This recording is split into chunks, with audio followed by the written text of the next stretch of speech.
பெற்றோர்களே உங்க குழந்தைகளை அடிக்கடி நீங்க கத்திக்கிட்டே இருக்கக்கூடாது. அது அவங்களுக்கு என்ன மாதிரியான விளைவுகளை ஏற்படுத்தும் அப்படின்ற 5 முக்கிய விளைவுகளை தான் இந்த வீடியோல நீங்க பார்க்க போறீங்க. ஆப்வியஸ்லி பேரண்ட்ஸுக்கு நிறைய ஸ்ட்ரெஸ் இருக்கும் தான். குழந்தைங்க நிறைய நேரங்கள்ல சொல்ற பேச்சை கேட்கவே மாட்டேன்றாங்க.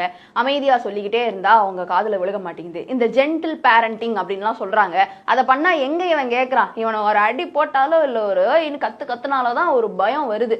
அதையும் பண்ணாம நான் ஜென்டிலா வேணாண்டா தங்கும் கிடத்தங்கன்னு சொல்லிக்கிட்டே இருந்தா அவன் திருந்தவே மாட்டான் அப்படின்னு பேரண்ட்ஸ்லாம் வந்துட்டு கண்டிப்பா நினைக்கிறதுக்கான சான்சஸ் இருக்கு. ஏன்னா ஒரு தாயா ஒரு தந்தையா அந்த குழந்தைய ஹேண்டில் பண்ணும் பொழுதுதான் எவ்வளோ தலைவலி அப்படின்றது புரியும். வெளியில இருந்து இப்படி பாத்துக்கோ அப்படி பாத்துக்கோன்னு 1000 பேர் சொல்லலாம். தொடர்ந்து நீங்க கத்திக்கிட்டே இருக்கிறீங்க அப்படின்னா அது அவங்களுடைய மனசுல ஒரு நீங்கா வலியையும் அவங்களுடைய அடல்ட்ஹுட்டுக்கு போகும் பொழுது நிறைய பிரச்சனைகளை வந்து அவங்களுக்கு கொண்டு வந்து விட்டுரும். அதனால தொடர்ந்து அவங்கள வந்து நீங்க எல்லா விஷயத்தையுமே கத்தியே சொல்லிட்டு இருக்கிறீங்கன்னா நம்பர் 1 அவங்க உங்களை ஒரு பேரண்டா பார்க்காம பயத்தினுடைய வெளிப்பாடா பார்க்க ஆரம்பிச்சிருவாங்க. நீங்களே யோசிச்சு பாருங்க, உங்ககிட்ட யாராவது கத்திக்கிட்டே இருக்கிறாங்க அப்படின்னா அவங்களை நீங்க கண்டுக்கவே மாட்டீங்க. கண்டுக்காத ஒரு சூழ்நிலையில உங்களுக்கு இருக்கக்கூடிய பீப்புளை வந்து உங்களால கண்டுக்காம இருக்க முடியும். பட் அந்த குழந்தைங்களுக்கு உங்களை கண்டுக்காமையும் இருக்க முடியாது, கண்டுக்கவும் முடியாது.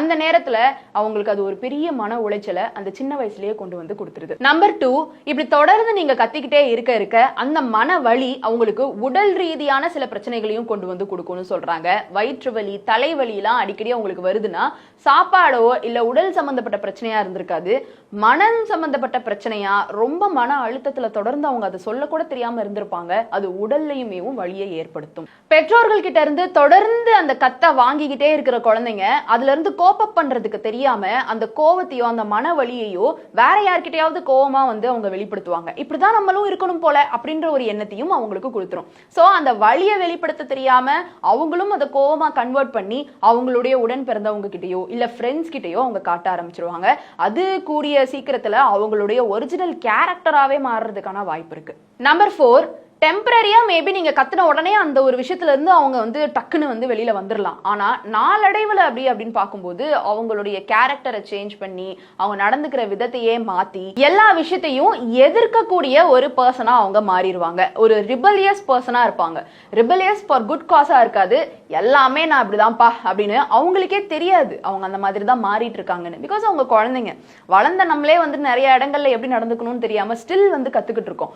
குழந்தைங்களை பொறுத்தவரையில அவங்களுக்கே தெரியாம ஒரு மாதிரி ரகடான ஒரு மூடியான ஒரு பர்சனா மாறிடுவாங்க. நம்பர் 5, முக்கியமா பெற்றோருக்கும் குழந்தைக்கும் இருக்கக்கூடிய அந்த பிணைப்பையே அது வந்து சீர்குலைத்து போட்டுரும். ஏன்னா ஒரு விஷயத்தை நம்ம எதா இருந்தாலும் பேரண்ட்ஸ் கிட்ட போய் சொல்லலாம், தப்பே பண்ணாலும் நம்ம போய் சொல்லி அவங்க கிட்ட இருந்து ஒரு அட்வைஸை வாங்கிக்கலாம், நம்மள கத்த மாட்டாங்க அப்படின்ற ஒரு நம்பிக்கையை பெற்றோர்கள் தான் குழந்தைகளுக்கு கொடுக்கணும்.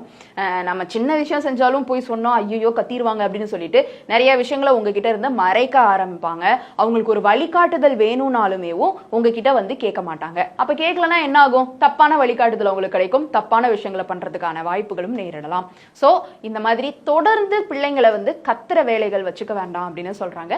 நீங்க இதை வந்து ஃபாலோ பண்ணிக்கோங்க. இந்த வீடியோ உங்களுக்கு பயனுள்ளதா இருந்ததா அப்படின்ற உங்களுடைய கருத்துக்களை கீழே வந்து கமெண்ட் பாக்ஸ்ல ரியா என் கூட ஷேர் பண்ணலாம்.